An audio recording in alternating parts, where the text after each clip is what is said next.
ity fanehoan-kevitry Rina Rakotomanga ity dia mandiso tanteraka ny fanehoan-kevitry Lalatina Rakotondrazafy izay mivohy fa vality politika no ambadiky ny firotsako-fidiny filoha teo aloha Marc Ravalomanana ho ben'ny tanàna Antananarivo.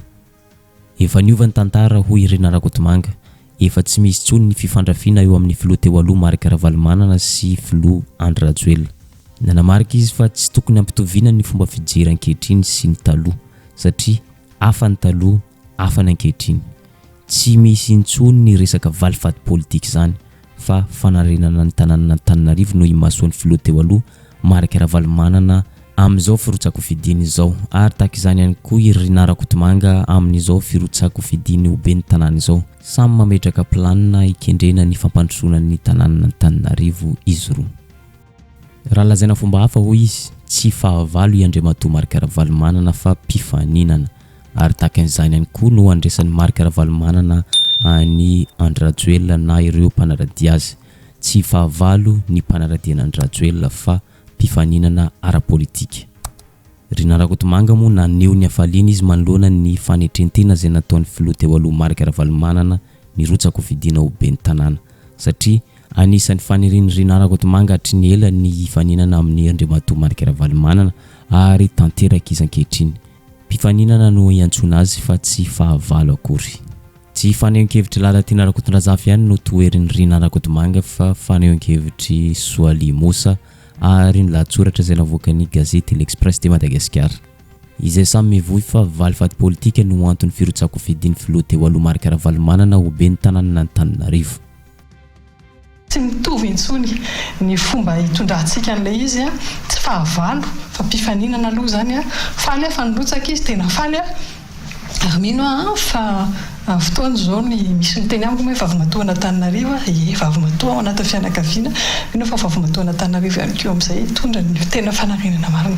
Ary za faly satria nirotsaka indray ny filoha teo aloha Marc Ravalomanana faly satria zao tiako aseho aminazy ny hoe fotoana angambo zao ataontsika hoe ahofan'ilo miampita amin'izay ny fitantanana sy fanarenana n'Antananarivo fa tsy ho atao bodongerina sy ho atao sehatry ny adila politika foana ny eto ka hoe andeha andrefy sy fandrefy foana amin'ny mpitantana foibe ny mpitantana Antananarivo amiko andaontsika iara-iasa ary raha sitraky ny mpifidy misy 672,500 atao anatin'ny tanàna Antananarivo ny aben'ny tanàna dia omeko ny anjara toerany manokana ireo ben'ny tanàna rehetra izay efa nitantana tato anatin'ny tanàna Antananarivo.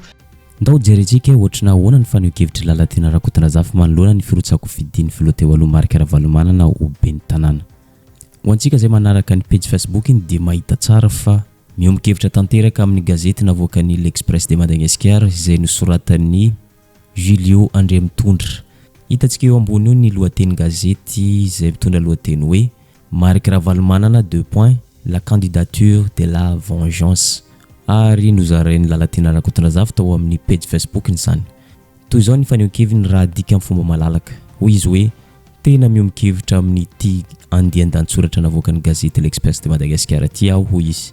Hita taratra fa tandindoza ny tanàna Antananarivo renivohitra hoy Lalatina Rakotondrazafy amin'izao firotsako-fidiny filoha teo aloha Marc Ravalomanana ho ben'ny tanàna n'ity tanàna ny renivohitra Madagascar ity. Satria ny antony dia zao, hita mazava fa vality politika no antony firotsako-fidiny filoha teo aloha Marc Ravalomanana ho ben'ny tanàna hoy Lalatina Rakotondrazafy.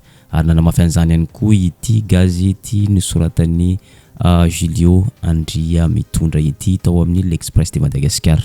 Zany hoe tsy misy fikasana ampandrosan'ny tanàna Antananarivo no antony firotsako-fidiny filoha teo aloha Marc Ravalomanana fa vality politika hatrany no hita miharihary raha jerena avy aty ivelany. Na dia zany nanamarika Lalatina Rakotondrazafy fa tsy hoe ilatsaka ho fidiana ho ben'ny tanàna izy mahatonga azy manakena na manao analyse zao firotsako-fidiny filoha teo aloha Marc Ravalomanana ity fa ny azy dia fanehoan-kevitra fotsiny sy fanaovana analyse tsotsotra makasika ny toedra ara-politika. Na nehoneviny manokana i Soaly Mosa izay mpanaradian'ny filoha Andry Rajoelina no sady misahana andraikitra ao amin'ny fiadidian'ny Repoblika Madagasikara. Mampametra-panontaniana ihany ny toe-java-misy ankehitriny no sady mampanahy hoy Soaly Mosa. Sao dia te hamerina ny sary niseho tamin'ny fito sy roa arivo ny filoha teo aloha Marc Ravalomanana.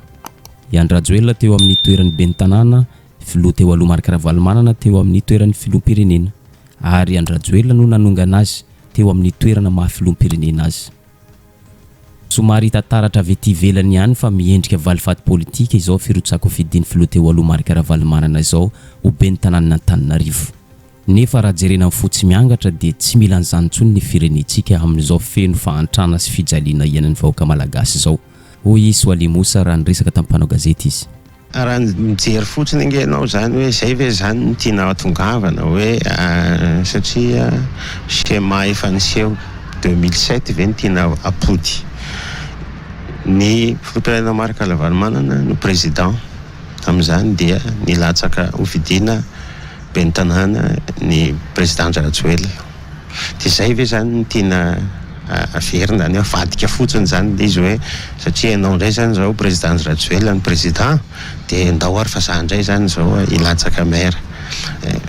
Mialatsiny fa ohatrany lasa simpliste ohatr'izay fotsiny ve zany no dia ohatrany hoe andehanao an'izay valifaty zay ve zany tena antony fanontaniana ihany no apetraka.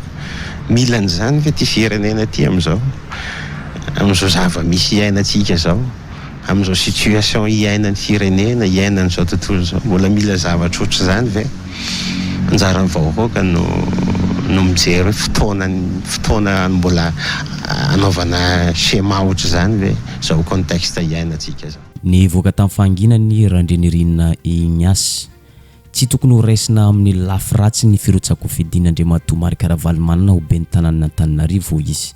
Hita taratra fa manana erdika ampandroso Antanan'Antananarivo i Andriamatoa filoha teo aloha Marc Ravalomanana ary efa navita be tamin'ity tanànan'ny renivohitry Madagasikara ity izy ka mbola mitady sy mikatsaka amin'ny fomba rehetra anarenana ny hasin'ny tanàn'Antananarivo sy amerina ny fampandrosoana tena izy. Fietreny tsika mametraka an'izay ho fiaina hoe mihetra ny voninahiny fa izy kosa mieritreritra hoe mahatsiaro fa te hampandroso any amin'ny commune zay heverina municipal zay heverina fa afahany iangana zany amin'ny tontolo politika vaovao indray. Izay fijerevako azy ka tsy de tena atao mahagaga zay satria mahatsiaro izy zany fa hoe mila azy ny Antananarivo amin'ny fifidianana ho avy io dia ohitatsika eo hoe angaredona ohatry ny ahoana zany ny faninany eto izy efa nanapaka zany fa hoe andray anjara miezaka izy zany mampiantso zao mamondrona hery napetsony daholo reo heverina fa parti politika lehibehibe reo ampandany azy zany eto Antananarivo dia efa nisy resaka ny fanaovana ihany koa mikasika an'izay amin'ny tetika rehetra zany. Ny voaka tamin'ny fahanginany Neva Oldin manoloana ny fanindraindrany ireo pomba ny filoha teo aloha Marc Ravalomanana hoe malalaka ny lalana voafidy ny filoha teo aloha Marc Ravalomanana. Na tena na tsy tena hoy Neva Oldin dia tsy maintsy ho TGV sy tima ihany no eto ary tsy maintsy io antoko roa andrarezina io no ifanenana eto Antananarivo. Tsy misy an'izany resaka hoe tsy maintsy lany ny anay, tsy maintsy lany ny filoha teo aloha Marc Ravalomanana, tsy maintsy mandalo eo ampelantanan'ny vahoaka daholo ny sedra latsabato rehetra. Nanamarika i Neva Oldin fa mahafaly azy ny firotsako fidiny filoha teo aloha Marc Ravalomanana satria ahafahan'ny vahoaka malagasy misafidy hoe iverina mijadona zay nataony tany amin'ny taona 2 3 4 ka hatramin'ny 7 sa isafidy fahafahana zay nanomboka tamin'ny 7 makaty ka ho an'ny vahoaka tsirairay izany safidy zany. Ny antoko TGV dia efa vonona foana ary eto mba tiana zava ihany hoe na tiatsika na tsy tiatsika aloha dia mifampitady eto isaky misy fividianana dia TGV sy tima ihany.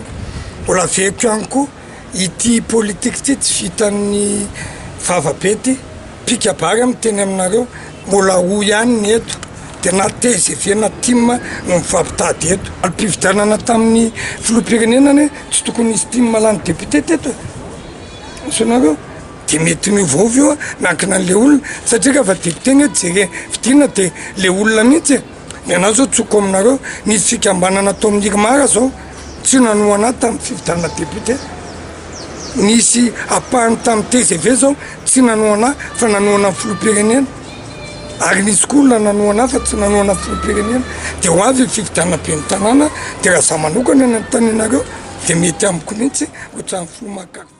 Namalana izay resaka fivoizana ny Marc Ravalomanana tsy maintsy olany be ny tanàna izay ihany koa i Rina Rakotomanga. Raha izy manokana aloha dia tsy matahotra ny Ravalomanana ho lasa mpifaninana amin'ny fifidianana be ny tanàna ho atao amin'ny 12 Desambra 2024 avy izao satria mahatoky tanteraka ny mpifidy avy eto Andrenivohitra izy sady raha teo izy efa vonona anova tantara hoe tanàn'Antananarivo maloto eran-tany ho lasa tanàna madio eran-tany sady mateonina. Tsy vitan'izay ihany fa hoe soriny Rina Rakotomanga ao anatin'ny listra firenena tena maloto indrindra aty Afrika i Madagasikara indrindra fa tanàn'Antananarivo renivohitra. Zay sy ny filohandry rajoelany tsy miady ary tsy niady tsy ary za tsy mieritreritra niady amin'ny mihitsy fa rehefa tonga fotsiny ny fotoana mahatsiaro ny tena hoe efa mba fotoana zao ny andehanako rehetra satria efa nanampy azy teo foana hatramin'izay ary zay moa mpinamana foana dia hatramin'izay mba fotoana zao ny andehanako rehetra amin'izao fotoana zao ahafahako ihany koa misedra rery ny lalàna politika. Ny filohandry rajoelany raha tadidina avao ny parcours politique tsy nanana vocation politique izy tamin'ny taona 7 izy nandeha rery nisedra n'izany Andriamatoa Marc Ravalomanana zany tato anatin'ny tanàn'Antananarivo satria tao anatin'ny fitondrana Marc Ravalomanana izy norotsaka be ny tanàn'Antananarivo dia amiko mba fotoana koa zao mba misedra irery misy manampy anahy moa nefa ny fitondram-panjakana Rabasoa Rabatsara tsy manampy anahy moa zareo tsy maninona izay le tiako apetraka foana zany hoe ny filohandry rajoelany tonga teo amin'ny fitondrana amin'izao fotoana izao nisy antanatohatra ny lalovany zako mba mety niaversa indray hoe efa nandalo ny tany amin'ny fiadian'ny repoblika rehetrarehetra tany anatin'ny pouvoir rehetrarehetra tany fadiana premier ministre fadiana repoblika ministère zay vao miverina aty amin'ny mairie efa manana expérience be ako zany fa anisedra fifidiana zao zany zahako Rina Rakotomanga vao irotsaka ho fidiana fa zahako nitendrena foana hatramin'izay. Ito pamarana dia zao hita taratra amin'izao firotsako fidiny filoha teo aloha Marc Ravalomanana izao ny fankahalana sy ny fananana saina maloto zay ataon'ireo mpomban'ny fitondrana. Ny ao an-tsain'izy ireo tsy misy afa-tsy ny hoe fanonganam-panjakana, tsy misy afa-tsy ny hoe anao valifaty politika i Andriamatoa Marc Ravalomanana. Nefa tsy izay akory ny antony ny firotsako fidiny ho be ny tanàn'Antananarivo. Efa mazava ny teny izay nataony tamin'ny fanambarana iny hoe anarina ny tanàn'Antananarivo, anadio ny tanàn'Antananarivo ary amerina ny asin'ny Antananarivo indray. Arak'izany ho arantsika miandalana io ny mety ho toy ity toetra raha ity ary izay koa mamarina ny videontsika androany aza dino misabone sy manisy izay amin'ny videontsika amanaraka indray.